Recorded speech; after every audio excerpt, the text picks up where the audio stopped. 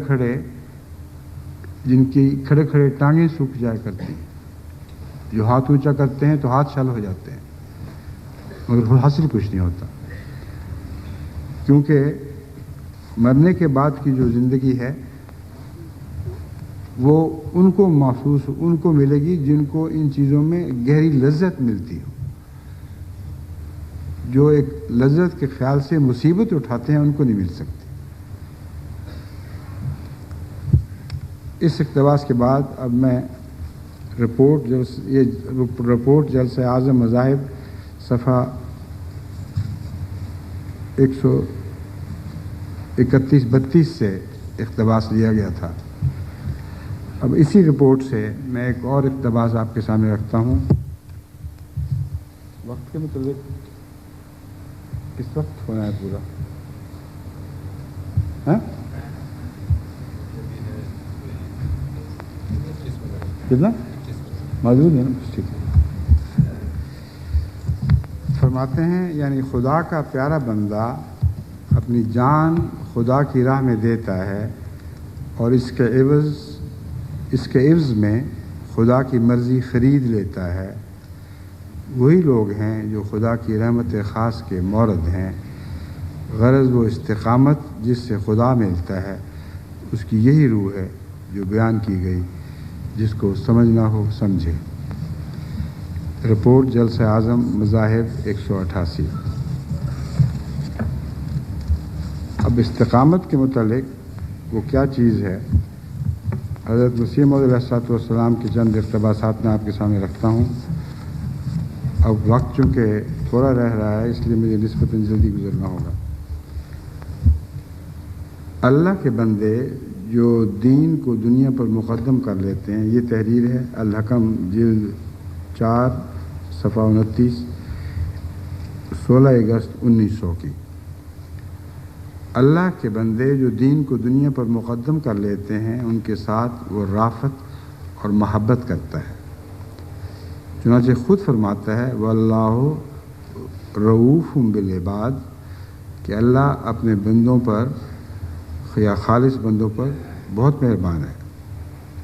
یہ وہی لوگ ہیں جو اپنی زندگی کو اللہ تعالیٰ نے اپنی زندگی کو جو اللہ تعالیٰ نے ان کو دی ہے اللہ تعالیٰ کی ہی راہ میں وقف کر دیتے ہیں، اور اپنی جان کو خدا کی راہ میں قربان کرنا، اپنے مال کو اس کی راہ میں صرف کرنا اس کا فضل اور اپنی سعادت سمجھتے ہیں۔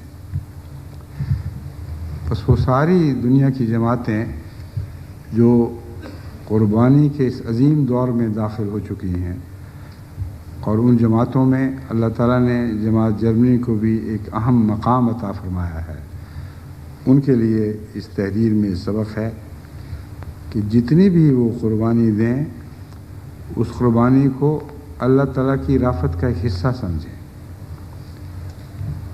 محض اللہ کا احسان سمجھیں کہ خدا ان کو یہ توفیق دے رہا ہے، اور بھولے سے بھی دل میں یہ خیال نہ گزرے کہ شاید ہم کچھ کر رہے ہیں خدا کی خاطر ہو یا خدا کے لیے بنی نوع انسان کی خاطر ہو، دونوں صورتوں میں خدمت اپنی ذات میں اعزاز ہے، اور اسی کو حضرت مسیح موعود علیہ السلام نقد سودا بیان فرما رہے ہیں۔ ہر خدمت اپنی ذات میں اپنی جزا ہے، اور جزا پر انسان کسی پر احسان نہیں رکھا کرتا۔ جس کو جزا مل رہی ہو ساتھ ساتھ وہ کیسے کسی گردن پر احسان رکھ سکتا ہے؟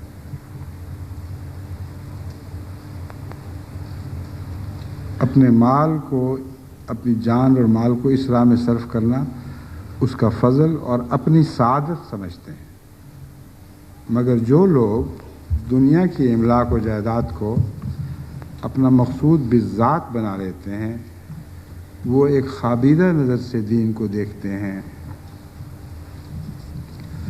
دنیا کی املاک و جائیداد کو اپنا مقصود بالذات بنا لیتے ہیں۔ دنیا کمانے سے تو احتراز ممکن ہی نہیں ہے، اگر اور کچھ نہیں تو خدا کی راہ میں اور بنی نوع انسان کی راہ میں خرچ کرنے کے لیے ہی انسان دنیا کمائے گا، اور جس کی نیت یہ ہو کہ مجھے اتنا ملے کہ میں زیادہ سے زیادہ اللہ اور اس کے دین کی اور اس کے بندوں کی خدمت کر سکوں، وہ اس دنیا کی کمائی کو بالذات نہیں سمجھتے۔ یعنی یہ کمائی ہے تو ہے، نہیں تو نہ صحیح، اللہ کی مرضی۔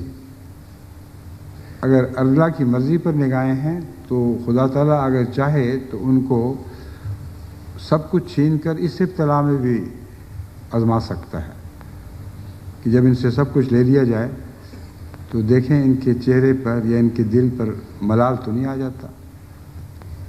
جو اللہ کی خاطر رہتے ہیں، اللہ کی خاطر جو کچھ ان کے پاس ہے فدا کرتے رہتے ہیں، وہ زیادہ فدا تو نہیں کر سکیں گے، مگر جو کچھ تھوڑا بہت ان کے پاس بچ جائے گا وہی پیش کرتے رہیں گے۔ اس کے برعکس بعض لوگ ایسے ہوتے ہیں جن کو اللہ تعالیٰ جب کشائش سے آزماتا ہے تو اس وقت وہ کچھ نہ کچھ خدا کی راہ میں خرچ کرتے رہتے ہیں، اور جب ان پر مالی تنگی کے دن آتے ہیں تو اجازتیں لیتے ہیں کہ اب ہمیں توفیق نہیں رہی۔ حالانکہ حضرت مسیح موعود علیہ السلام جو مضمون پیش فرما رہے ہیں اس کے مطابق دنیا بالذات نہیں ہوتی، اصل میں اللہ کی رضا حاصل کرنا اور اس کی خاطر اس کا دیا ہوا خرچ کرنا ہے۔ بس اگر اس نے کم کر دیا تو کم میں سے دو، اگر زیادہ دیا تو زیادہ میں سے دو۔ یہ وہ لوگ ہیں جن کا دین دنیا پر مقدم رہتا ہے۔ فرمایا ایسے لوگ دین کو ایک خوابیدہ نظر سے دیکھتے ہیں۔ یہ خوابیدہ نظریں بھی ہر انسان پہچان سکتا ہے، کم سے کم اپنی خوابیدہ نظر کو پہچاننے کی انسان میں صلاحیت ضرور موجود ہے۔ دینی امور جتنے بھی اس کے گرد و پیش واقع ہو رہے ہیں وہ ان کو ایک اتفاقاً حادثاتی طور پر ساتھ ساتھ چلنے والے امور سمجھتا ہے۔ براہ راست اس کا دل ان امور میں نہیں ہوتا۔ احمدیت ترقی کر رہی ہے، لوگ نیک بنتے چلے جا رہے ہیں، سب میں قربانی کی روح بیدار ہو رہی ہے، اسے یہ محسوس نہیں ہوتا کہ یہ سارے میرے لیے خدا تعالیٰ کی نعمتیں ہیں۔ ہر بات جو میں ایسی سنتا ہوں جو دین کی ترقی کی ہے وہ میرے دل پر دل میں بے انتہا لذت پیدا کرتی ہے۔ سبحان اللہ بسم اللہ کہتے ہیں کہ اچھا ہی ہو رہا ہے، مگر براہ راست دل پر وہ لذت کی کیفیت طاری نہیں ہوتی جیسی اپنی تجارت کے چمکنے کے نتیجے میں ان کے دل پر ایک لذت کی کیفیت طاری ہو جاتی ہے۔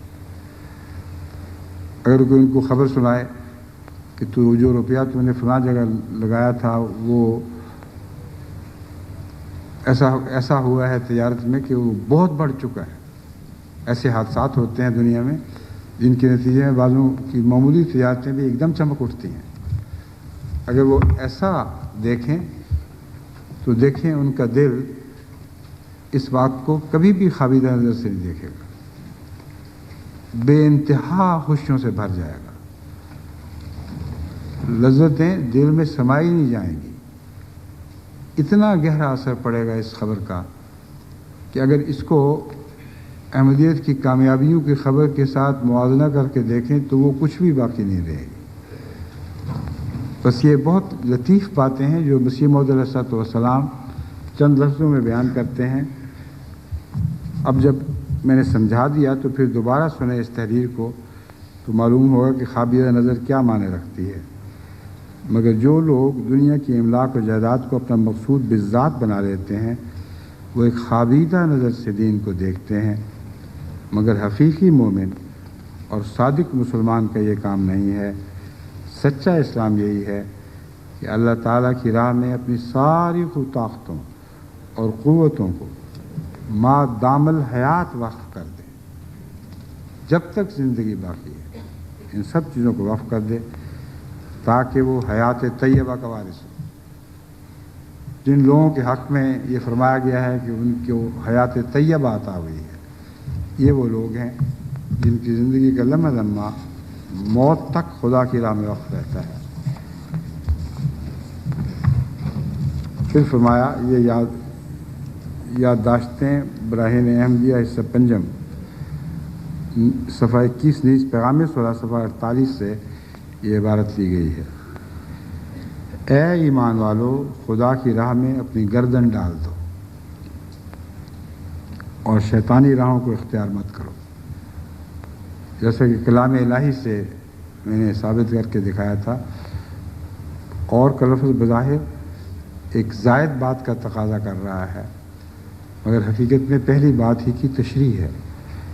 بین ہی اسی رنگ میں حضرت مسیح علیہ السلام کی عبارت ہے: اے ایمان والو، خدا کی راہ میں اپنی گردن ڈال دو۔ گردن دو طرح سے ڈالی جاتی ہے، ایک بیل جس کے اوپر وہ کیا کہتے ہیں، لکڑی کا پنجالی کہتے ہیں نا اردو میں، جوا، وہ بیل جس کے گردن میں خدمت کا جوا ڈالا جاتا ہے، وہ بیل جس کو عادت پڑ چکی ہوتی ہے، جب اس کی گردن پہ جوا اٹھا کر ذمہ دار اس کی طرف چلتا ہے گردن پر ڈالنے کے لیے، تو میں نے خود دیکھا ہے ایسے بیلوں کو سر نیچے کر دیتے ہیں، اور وہ بیل ذمہ دار کو بہت پیارے ہوتے ہیں۔ اور کچھ ایسے بیل ہیں جو سینگ مارتے ہیں، اور بڑی مشکل سے ان کو قابو کرنا پڑتا ہے. رسی کے پھندے ان کے سینگوں میں ڈالنے پڑتے ہیں اور ایک آدمی ایک طرف سے گھسیٹ رہا ہے, دوسرے نے جا کے جوا ڈال دیا. تو یہ سلوک تو نہ کرو اپنے اللہ سے.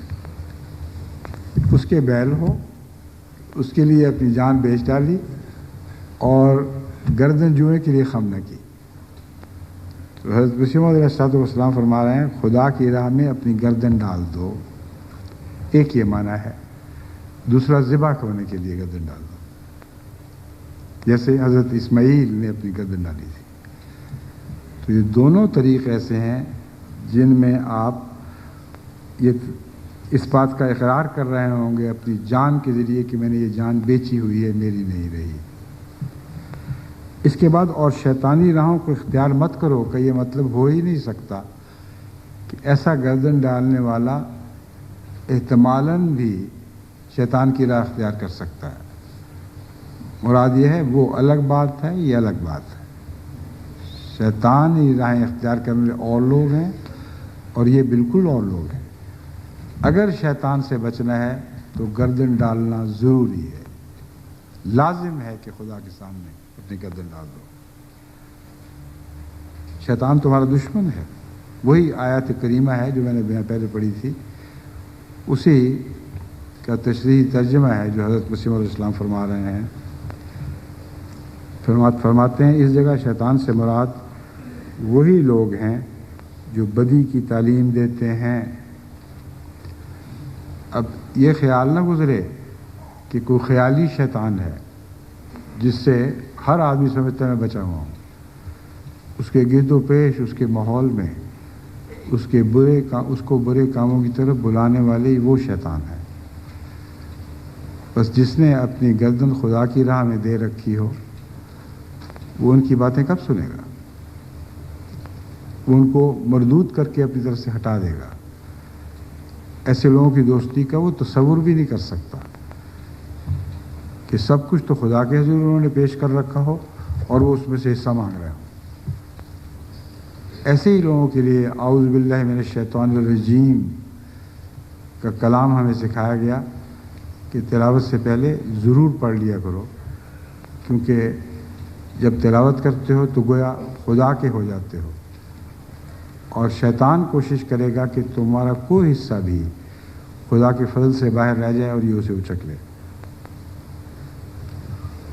بس وہ لوگ ہیں زندہ آپ کے ارد گرد پھرتے ہیں، آپ ان کو جانتے ہیں، دیکھتے ہیں، ان سے مراسم رکھتے ہیں، جو خدا کی مرضی کے خلاف بھی آپ کو تعلیمیں دیتے ہیں.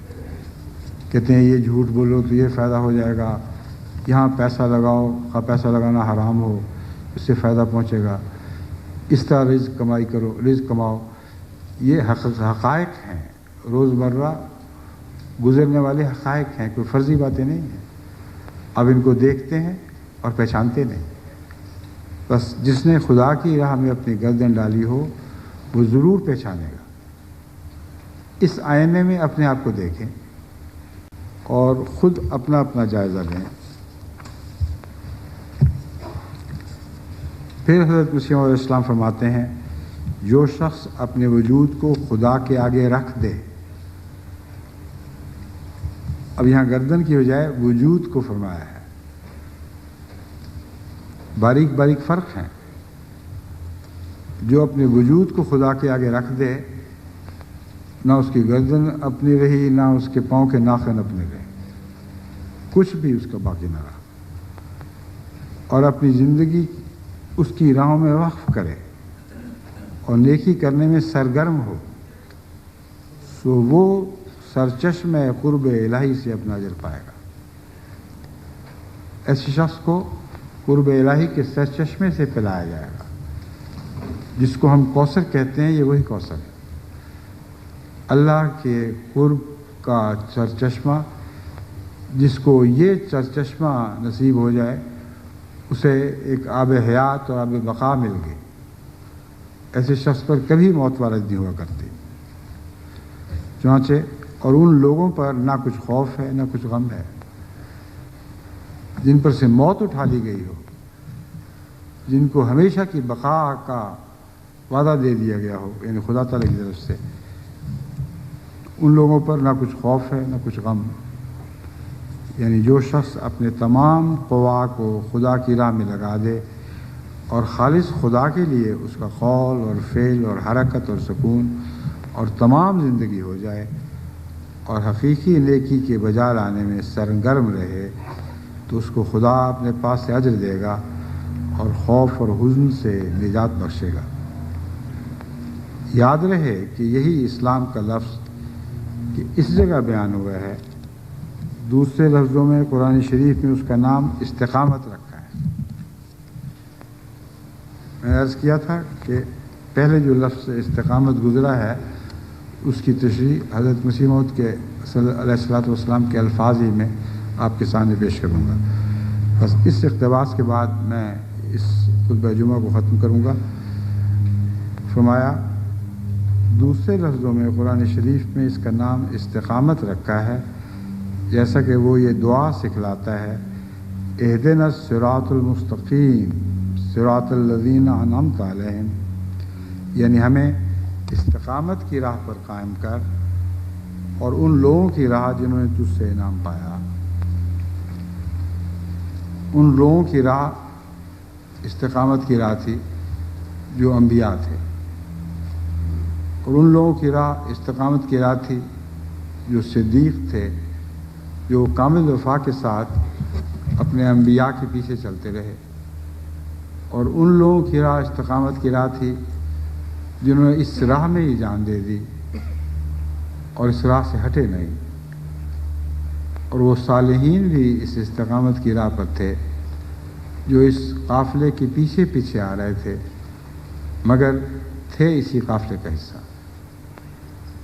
وہ آگے تو نہ بڑھ سکے مگر پہلوں کی قدموں کی خاک چومتے ہوئے اسی راہ پر انہوں نے اپنی زندگی ختم کی. فرمایا یہ ہے استقامت کی راہ. اگر ان لوگوں کی راہ جنہوں نے تجھ سے انعام پایا، استقامت کی راہ پر قائم کر. اگر نہیں، یعنی دعا کا ترجمہ مسیح السلام کے الفاظ میں یہ ہے، ہمیں استقامت کی راہ پر قائم کر ان لوگوں کی راہ جنہوں نے تجھ سے انعام پایا اور جن پر آسمانی دروازے کھلے.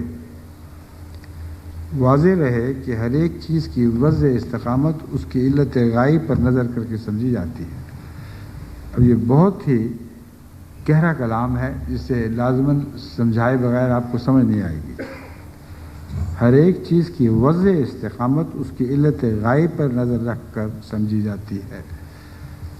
استقامت کے لیے پہلے یہ معلوم ہونا چاہیے کہ اس چیز کا مقصد کیا تھا، اس کو بنانے کا مقصد کیا تھا. اس کی استقامت اس مقصد کے مطابق ڈھالی جائے گی، یعنی اس کی استقامت کی صلاحیتیں جو اس کا مقصد تھا اس کے مطابق بنائی جانی ضروری ہے. انسان کے وجود کی علت غائب یہ ہے کہ نوع انسان خدا کے لیے پیدا کی گئی ہے. پس انسانی وضع استقامت یہ ہے کہ جیسا کہ وہ اطاعت ابدی کے لیے پیدا کیا گیا ہے ایسا ہی در حقیقت خدا کے لیے ہو جائے. پیدا کرنے کی غرض یہ تھی کہ ہمیشہ خدا کی عبادت کرے، ہمیشہ اس کی پیروی کرے. اگر اس غرض کے مطابق وہ ہو جاتا ہے تو یہ اس کی استقامت ہے. محض راہ کی تکلیفوں کو برداشت کرنا استقامت کا نام نہیں ہے. یہ تشریح حضرت مسیح علیہ السلام کی ہمیں بتلا رہی ہے کہ اگر ہم عبادت کی خاطر پیدا کیے گئے تھے تو ہماری استقامت کا مطلب یہ ہے کہ ہمارا سارا وجود عبادت کی خاطر خاص ہو جائے اور کلیتاً اللہ کا ہو جائے. اور جب وہ اپنے تمام قوا سے خدا کے لیے ہو جائے گا تو بلا شبہ اس پر انعام نازل ہوگا، جس کو دوسرے لفظوں میں پاک زندگی کہہ سکتے ہیں. صراط الذین انعمت علیہم میں انعمت علیہم کا ترجمہ ہے، تو یقیناً اس پر انعام نازل ہوگا. اب انعام کا عام معنی یہ لیا جاتا ہے کہ اس کو نعمتیں ملیں گی کئی قسم کی. حضرت مسیح موعود علیہ الصلوۃ والسلام یہ معنی نہیں فرما رہے. جس کو دوسرے لفظوں میں پاک زندگی کہہ سکتے ہیں، یعنی انعام سے مراد ہی پاک زندگی ہے۔ جب خدا کی طرف سے پاک زندگی مل گئی تو یقین کرو کہ یہ انعام ہے، اور اگر پاک زندگی نہیں ملی اور دنیا کی نعمتیں ملی ہیں تو محض اس دھوکے میں مبتلا نہ رہنا کہ اللہ تعالیٰ کا انعام ہے جس نے ثابت کر دیا کہ آپ صراط مستقیم پر قائم تھے۔ بس پاک زندگی اصل مقصود ہے، اصل مطلوب ہے۔ اگر پاک زندگی ہم سب کو نصیب ہو جائے تو یہی زندگی کا وہ مقصد ہے جو ہم نے پا لیا۔ پھر ہم یہ کہتے ہوئے جان آفرین کے سپرد کر سکتے ہیں کہ فزت برب الکعبۃ، خدا کی قسم، میں رب کعبہ کی قسم کھا کے کہتا ہوں کہ میں کامیاب ہو گیا۔ اللہ ہمیں یہ کامیابی عطا فرمائے۔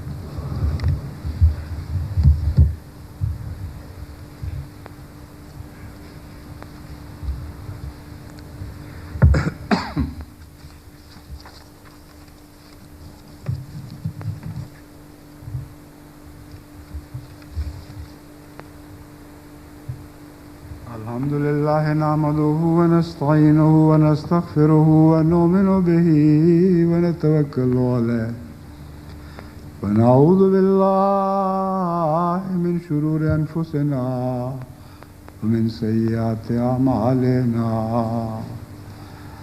من يهده الله فلا مضل له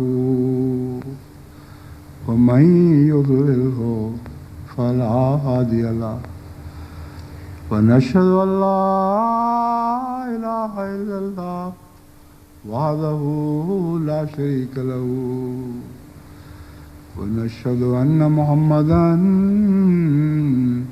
عبده ورسوله۔ عباد الله رحمكم الله، إن الله يأمر بالعدل والإحسان وإيتاء ذي القربى وينهى عن الفحشاء والمنكر والبغي يعظكم لعلكم تذكرون۔ اذكروا الله يذكركم وادعوه يستجب لكم ولذكر الله أكبر۔